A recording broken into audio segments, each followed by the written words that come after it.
Быстро лето пролетело, наступил учебный год, но и осень нам немало дней хороших принесет.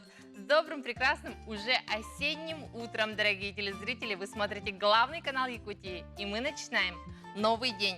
Сегодня на календаре 1 сентября, вторник, День знаний. Сегодня в эфире мы узнаем, как же будут учиться школьники города Якутска, когда начнется учеба у студентов. Также поговорим с первоклассницей и ее родителями, как они подготовились к этому учебному году. Это все очень скоро, оставайтесь с нами, а прямо сейчас погода на день сегодняшний. По данным Якутского управления по гидрометеорологии и мониторингу окружающей среды, в центральных улусах в 6 часов утра температура воздуха составила 9-11 градусов выше 0. Днем воздух прогреется до 20 градусов тепла. В Заречье в 6 часов утра плюс 9, плюс 12, днем плюс 16-20. В южных улусах утром плюс 8, днем до 17 градусов тепла. В Вилюйских улусах в 6 часов утра плюс 8, плюс 10, днем плюс 18-19. В Нижнеленских улусах утром плюс 11 градусов, днем до 17 градусов тепла. В западных улусах утром плюс 8, плюс 10, днем до плюс 20. В Колыма-Индигирских улусах в 6 часов утра плюс 4, плюс 7, днем до 11 градусов тепла. В Янских улусах в 6 часов утра плюс 2, плюс 8, днем до 14 градусов выше 0. В северо-западных улусах в 6 часов утра плюс 3, плюс 9, днем до 12 градусов тепла. В городе Якутске в 6 часов утра температура воздуха составила плюс 5, плюс 6 градусов, атмосферное давление 747 миллиметров ртутного столба, ветер переменный 3,8 метров в секунду. Днем ожидается плюс 18-20 градусов тепла. Напоминаю, что мы работаем в прямом эфире. Для вас работает наш WhatsApp номер 8 914 279 22 62. Отправляйте свои приветы, поздравления и утренние пожелания. А мы продолжаем наш эфир. Вот и наступил долгожданный День знаний, 1 сентября, который ассоциируется с белыми бантиками, букетами цветов, веселой линейкой, радостью от встречи с одноклассниками и учителями после долгих каникул. А каким же будет 1 сентября у школьников города Якутска? Сегодня, прямо сейчас нам расскажет начальник управления образования города Алексей Клементьевич Семенов. Доброе утро. Доброе утро. Ну, обычно в прошлые годы через пару часов должна была во всех школах начаться линейка веселая, долгожданная. Что же будет в этом году сегодня? Ну, во-первых, хотел бы всех своих учеников, родителей, коллективы школ, команду руководителей школ города поздравить с Днем знаний. И этот День знаний у нас вот в первые классы идут 5612 школьников, первоклассников. Ну и открывают двери, ну, последний звонок, 1 сентября будет у 2500 11-классников. И учебный процесс у нас 1 сентября будет для первоклассников в очном формате, а для остальных классов в дистанционном формате в разных платформах Zoom и в YouTube-каналах. Онлайн и офлайн. Кто и как будет учиться? Вот это самый главный вопрос, пожалуй, который волнует всех родителей и школьников. Ну, учебный процесс в очном формате будет только у начальной школы, а 5 по 11 класс учебный процесс начнется в дистанционном формате, то есть поэтапно вводится такой очный формат. И для 8 школ, это коррекционные школы и школы пригорода, например, Маганская, Кангаласская школа, учебный процесс начнется в очном формате для всех школьников. А вот с разделением класс, во многих разделились классы на подгруппы, то есть увеличилась нагрузка на учителей. Не пострадает ли от этого качество образования? Ну, сейчас вот школа получает заявление от родителей, выясняем, сколько перейдет на дистанционный формат, сколько останется в очном формате. Исходя из этого, вот если у нас количество будет большое, то, наверное, сформируем отдельные классы по дистанционному обучению. Каждая школа будет определяться с формами обучения, исходя из условий, которые у них имеются.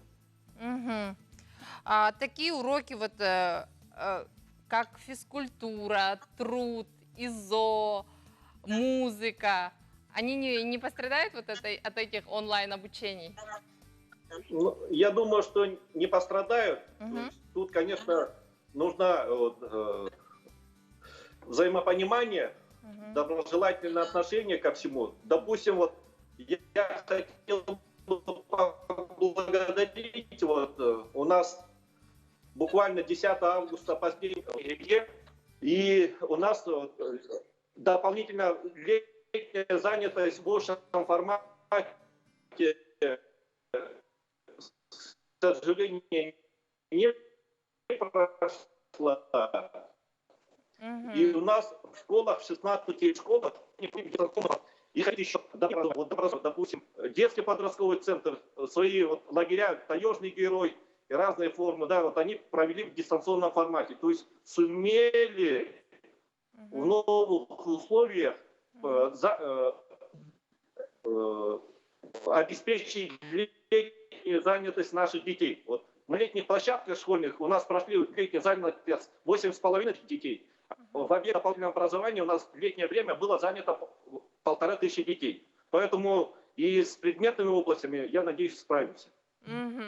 А есть ли какие-то данные на сегодняшний день, сколько процентов родителей написали заявление о переводе своих детей на дистанционное обучение? И могут ли они в последующем передумать и перевести обратно на офлайн?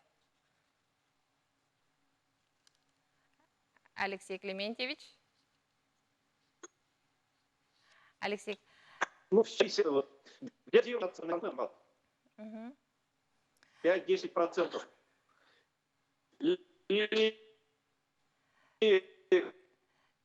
Так. Зависимость.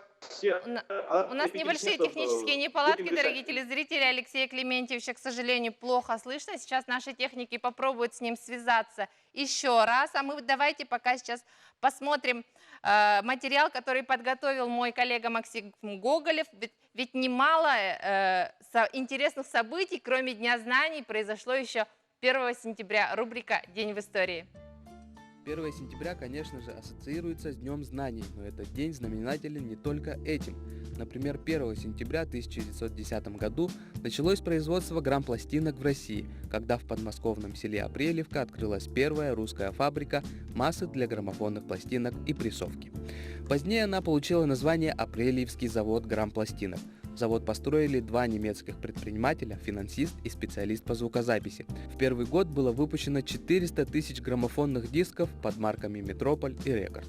В первый день осени отмечает свой день рождения старейшее учебное заведение в области кинематографии и телевидения экранных искусств.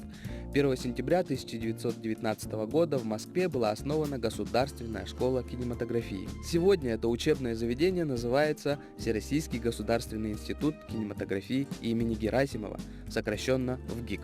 История ВГИКа началась в трудное для страны время, в тяжелые годы гражданской войны. Об этом с удивлением и восхищением писали зарубежная пресса. Наверное, такое возможно только в России. Тем не менее, уже в начале 20-х годов в школе начали работу первые факультеты. В 25 году школа получила статус техникума, в 30-е стала Государственным институтом кинематографии, а в 1938 году приобрела всероссийский статус и стала ВГИКом. В 2013 году ВГИК был отнесен к особо ценным объектам культурного наследия России. Сегодня день рождения отмечает замечательный актер, сценарист, продюсер Сергей Гармаш. Его можно вспомнить по фильмам «Беспредел», «12», «Русская игра». Ему исполняется 62 года. В этот день свой 24-й день рождения отмечает актриса Зендея Мари Коулман, ставшая суперпопулярной после роли Мэри Джейн в фильме «Человек-паук». Также сегодня день рождения замечательного актера театра, видеоблогера Антона Лапенко. Сериал «Внутри Лапенко» стал культовым уже с момента выхода. Его образы быстро разлетелись на мемы, а фразы стали крылатыми. Актеру исполняется 34 года. А на наш WhatsApp номер прилетело одно поздравление. Всем доброе утро, всех учителей школы, преподавателей средних, высших учебных заведений, учащихся средних школ, особенно первоклашек, студентов средних, высших учебных заведений, родителям поздравляем с Днем Знаний 1 сентября. Желаем всего хорошего, успехов в учебе, в работе. Самое главное – здоровья и счастья. С пожеланиями Галины Петровны, Легентей Титовы. Спасибо большое, дорогие телезрители, за ваше поздравление. Мы тоже присоединяемся и продолжаем наш эфир. Осень и 1 сентября – некое начало, когда мы начинаем новый отсчет. Этот день ждут не только школьники, но и студенты. Как же начнется учебный год для них, нам расскажет проректор по внеучебной работе и молодежной политике Северо-Восточного федерального университета Александр Александрович Ильин. Александр, доброе утро! С Днем Знаний! Доброе утро! У вас также. Давайте расскажем, как же будут учиться студенты в этом учебном году. Ну, во-первых, хотел бы всех поздравить с Днем Знаний, с 1 сентября. Для каждого из нас это начало чего-то нового, новых побед, новых достижений. В этом году, все понимаем, у нас учебный год начнется необычно. Очное обучение с 1 сентября начнется только у студентов первых курсов, которые в этом году к нам поступило, а их поступило порядка 5000, рекордное количество первокурсников. И сейчас у нас еще набор по коммерческим студентам и заочникам еще продолжается. По студентам старших курсов со 2 по 5 они будут учиться пока до 18 сентября. Ну, это по предварительным таким срокам дистанционно. Будет заочное обучение через цифровые сервисы, ну, в основном через Zoom, Moodle. Вот кратко так. А вот приехали ли уже студенты с улусов? Вот как мы знаем, не во всех населенных пунктах интернет хорошо ловит. Наверняка даже тем, кто учится дистанционно, нужно приезжать, наверное. Заселились ли они уже в общежитие? Ну, по первокурсникам мы заселение начнем где-то 8-9 сентября. Выйдут приказы о заселении. А по студентам старших курсов сейчас мы отрабатываем вопрос с Министерством связи и инноваций по вопросу. И весной мы этот вопрос отрабатывали, чтобы узнать качество интернет-связи в каждом населенном пункте нашего района. И мы такую сейчас точную работу с кураторами отрабатываем вот этот вопрос. И по мере необходимости, если будет такое, что обязательно студент должен приехать, студент старшего курса, мы, конечно, скажем, чтобы он приехал, и мы заселим его в общежитие. В любом случае, чтобы обучаться дистанционно, нам нужна хорошая связь. Но благо в этом году за лето проделана очень большая работа министерством. Очень много населенных пунктов сейчас уже имеют эту связь по сравнению с весной. То есть работа проведена. Да. В этом плане. Ага, вот вы сами сказали, что в этом году рекордное количество первокурсников, которые будут обучаться офлайн, то есть в аудиториях. Как сформировались группы, как они будут располагаться в учебной аудитории? Ну, в начале учебного года это была наша основная задача. Мы все понимаем сейчас сложную эпидемиологическую ситуацию, и мы постарались разграничить все потоки, чтобы каждая группа между собой не контактировала. У нас есть такие большие учебные корпуса, как корпус факультета естественных наук ФЕН или КТФ. Там будет для каждой группы, для каждого учебного подразделения свой вход, свой выход в здание и из здания. И они будут по потокам идти в своей аудитории, максимально не контактируя между собой. Вот поэтому они распределены по всем аудиториям, и также занятия, учебные планы, графики занятий составлены так, что они будут максимально обучаться в разное время. А вот студенчество – это все-таки самая лучшая пора, самый лучший возраст. Чем же будет примечателен этот учебный год? Все-таки планируете ли вы какие-то другие мероприятия и как они будут проводиться? Вот День первокурсника, например, долгожданный для всех. Ну, это самая больная тема, можно сказать, на Ага. сегодняшний день. У нас издан приказ об исключении всех массовых мероприятий, к сожалению. Торжественные линейки будут проводиться 1 сентября сегодня также по графику. По отдельности массовых торжественных линеек не будет. И будут кураторские часы в аудиториях. И, конечно же, поздравления все будут через цифровые сервисы, через Zoom, через Skype. И традиционно, к сожалению, традиционного нашего дня первокурсника не будет. Ну, по крайней мере, в сентябре его не будет. Мгм. А потом, смотря по ситуации, будем решать. Будем решать задачи по мере их поступления, да? Да. Ну, по мере стабилизации ситуации, ситуации в регионе. Мгм. А, Вот на ваш личный взгляд, вы тоже все-таки недавно были студентом, да? Что нужно пожелать студентам, преподавателям вот в этом учебном году, который пройдет необычно? Ну, вы правильно подметили, я недавно был сам студентом. Я помню свой первый курс, как я пришел в корпус факультета естественных наук и искал свою аудиторию, Ага. искал свою группу, заходил в разные группы, а оказывалось, мне надо было не туда. И я хотел бы пожелать первокурсникам терпения, удачи, чтобы они, обучаясь, всегда помнили о своих близких, родных. Они надеются, что они станут хорошими квалифицированными специалистами и будут радовать своих родных и близких, друзей своими победами и достижениями. Поэтому вот хотел бы пожелать удачи, крепкого здоровья, терпения и, конечно же, за этот период обучения, чтобы они познакомились с хорошими людьми, может, кто-то нашел свою половинку, создал семью и, конечно же, стали хорошими квалифицированными специалистами, которые будут работать во благо процветания нашего региона и страны в целом.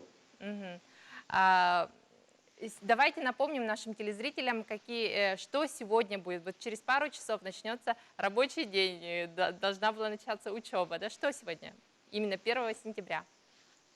Ну, сегодня для нас волнительный день, так как я уже сказал, у нас необычный учебный год начинается, и поэтому сегодня мы встретим своих первокурсников, не всех, конечно, но большую половину мы их встретим в наших учебных корпусах, и пройдут линейки, как я уже сказал, и кураторские часы, познакомимся со своими первокурсниками, увидим их, и они увидят свой университет, куда они поступили, и где они будут учиться в течение кто-то 4 лет, кто-то 5 лет. Поэтому такое, чувство такое непонятное, можно сказать. Мы познакомимся с новыми людьми. И они познакомятся с нами, и мы с ними. Спасибо большое, Александр. С началом вас учебного года. Желаем вам плодотворной творческой работы. Удачного дня. Спасибо. Всего доброго вам. А мы продолжаем наш эфир. К нам продолжают поступать ваши поздравления. С добрым утром, НВК.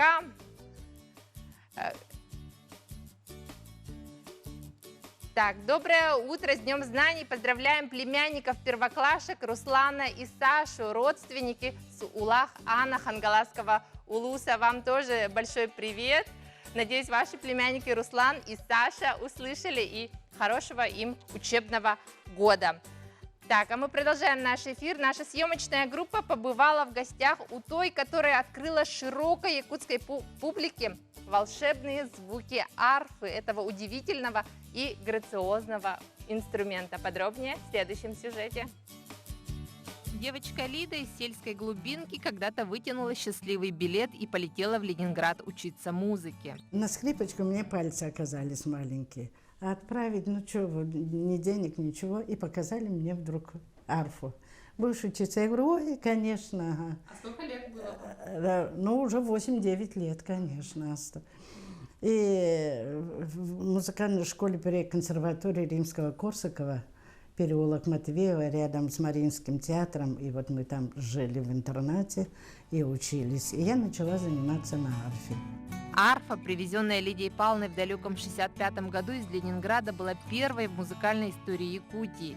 И в этом 2020 году исполняется 55 лет творческой деятельности первой орфистки Якутии. Работая в театре, вдруг 94-5 года, все время одна. То у нас, значит, театральный оркестр и телевидение, тоже оркестр был. И везде я одна. И вдруг Василий Афанасьевич, Николай Михайлович открывает вот школу. И сказали открыть как раз арфу. Я с удовольствием прямо начала работать, контачу с Москвой, с Ленинградом, со всеми педагогами, которые... А сейчас уже с молодежью и все, и являюсь как бы членом жюри международного арфового. Все время ездим на конкурс. Без контакта вот никак нельзя ни детей воспитать, ничего. И вожу своих детей туда, чтобы они брали все это общее. Лидия Павловна Новгородова – первая профессиональная орфистка Якутии, председатель Ассоциации орфистов Республики, профессор Высшей школы музыки. Выпускники ее класса становились лауреатами и дипломантами международных и российских конкурсов. Воспитанники Лидии Новгородовой успешно продолжают свое обучение в престижных вузах России и работают в лучших оркестрах не только Дальнего Востока, но всей страны и зарубежья. Лидия Павловна очень добрая, но в то же время требовательный учитель, то есть ты должен вовремя все приносить, но она прям раскрывает очень сильно, то есть если мы до этого были зажатые, то здесь она прям вдохновляет нас, и мы хотим творить, именно у нее какой-то такой особый подход, именно к каждому ученику у нее особенный подход. Легкие, почти воздушные звуки арфы требуют порой недюжинных сил. 46 струн и 7 педалей. И в то же время она пластична, гармонична. Ее хрустальные звуки очаровывают, зачаровывая. Вот такой вот удивительный день. Сегодня 1 сентября, и погода у нас сегодня тоже необычная. С утра заметили, да, какой туман. А по данным Якутского управления по гидрометеорологии и мониторингу окружающей среды, у нас сегодня в центральных улусах температура воздуха составит 20 градусов тепла, в Заречье плюс 16-20, в южных улусах плюс 17, в Вилюйских улусах до 19 градусов тепла, в Нижнеленских улусах 17 градусов, в западных улусах плюс 17-20, в Колымо-Индигирских плюс 4, плюс 11, в Янских улусах плюс 5, плюс 14, в северо-западных улусах сегодня днем потеплеет до 12 градусов выше 0. В городе Якутске в 6 часов утра температура воздуха плюс 5, плюс 6 градусов тепла, атмосферное давление 747 миллиметров ртутного столба, ветер переменный 3,8 метров в секунду, днем ожидается плюс 18, плюс 20 градусов тепла.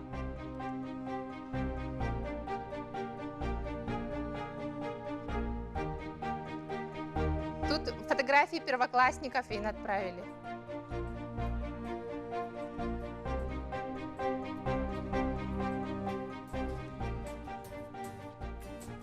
Но эфир 1 сентября не может быть без первоклассника. К нам подключается Милана Степанова с сегодняшнего дня, ученица 1 класса Якутской городской классической гимназии. Ее родители Розалия и Гаврил и брат Артем. Семья Степановых, с добрым утром!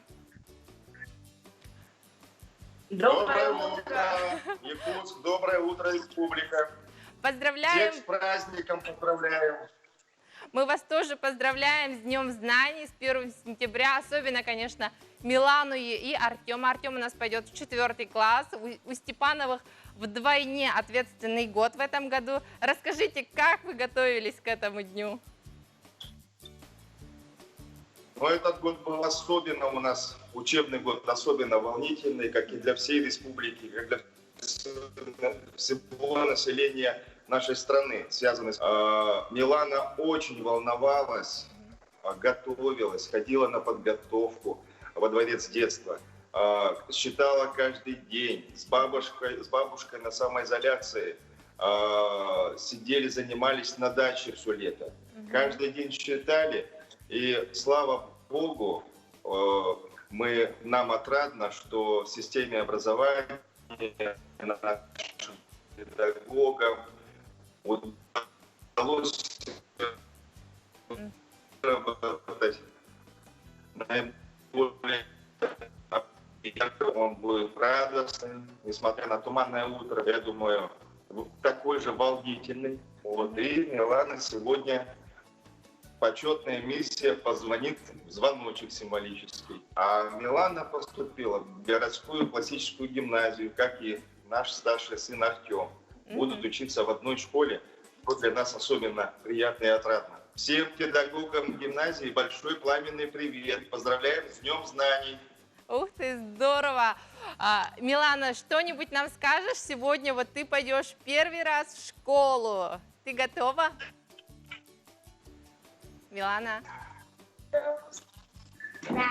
Ты подготовилась к тому, что вот ты хотела вот одеть вот эту форму школьную, наверняка наблюдала, как Артем уходит с рюкзаком в школу. Ты тоже так хотела?